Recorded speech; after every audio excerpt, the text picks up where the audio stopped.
নমস্কার বন্ধুরা, আদি কথার ব্লগে আপনাদের স্বাগত।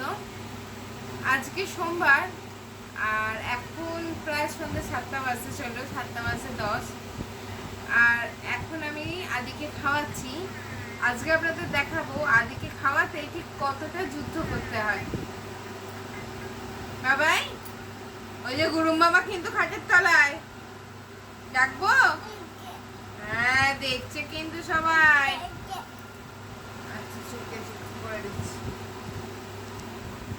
সবাই দেখতে পাচ্ছে কিন্তু, সবাই কিন্তু বকবে। ওই দেখ, খাটের তলে নামিয়ে দিচ্ছি। দাঁড়া, খাটের তলে জুজুকে ডাকছি। ডাকি?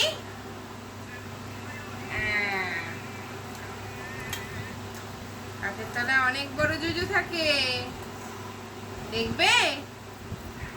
ওই এলো মা গো।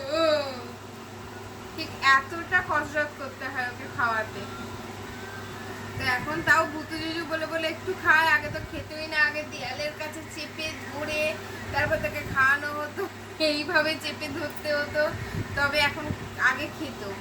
এখন এই ভুতু জুজু, এই জুজু, ওই জুজু করে করে একটু একটু খায়। বিভিন্ন জায়গায় জুজু থাকে, যেমন কোণে জুজু, আকাশে মেঘ ডাকলে সেটা গুরুম মামা, গুরুম জুজু, ঠিক আছে?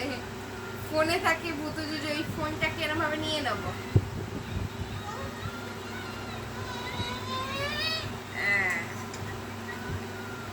তবে গিয়ে আবার একটু খাবে।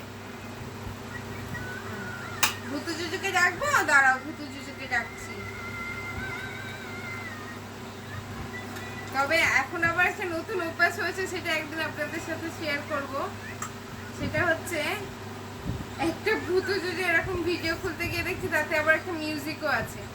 সেটা শুনে আবার ও নাচতে শুরু করে দেয়। সেই নাচের ভিডিওটা একদিন আপনাদের সাথে শেয়ার করব। একটা হাঁ করো বাবাই। তাহলে আমি ভুতু জুজুকে ডাকছি।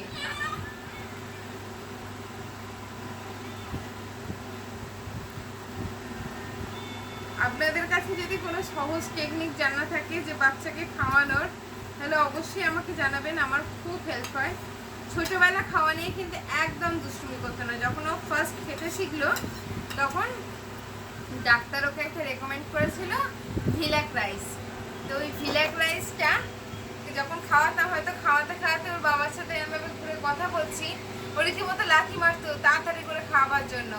তারপর ডাল সেদ্ধ করতাম সমস্ত সবজি দিয়ে, সেটা ওকে খাওয়াতাম। সেটাও যদি একটু লেট হতো খাওয়াতে, চেঁচাতো। আর তারপর থেকে যখন বুঝতে পেরে গেল খাবার ব্যাপারটা, হঠাৎ করেই দেখছি আর খেতে চায় না, খুব কান্নাকাটি করে। তখন আবার কিছুতেই জল খেতে চাইতো না। ছোটবেলায় খাবার খেতে ভালোবাসতো, এখন আবার খালি জল খেতে চায়, খাবার খেতে চায় না।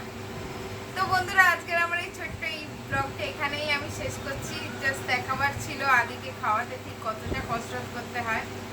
আসবো আবার একটা নতুন ব্লগ নিয়ে, ওখানে বিভিন্ন জিনিস আদি শিখেছে সেগুলো আমি শেয়ার করব। তো এই ব্লগটা এখানেই শেষ করছি। ভালো থাকবেন, সুস্থ থাকবেন, সাবধানে থাকবেন।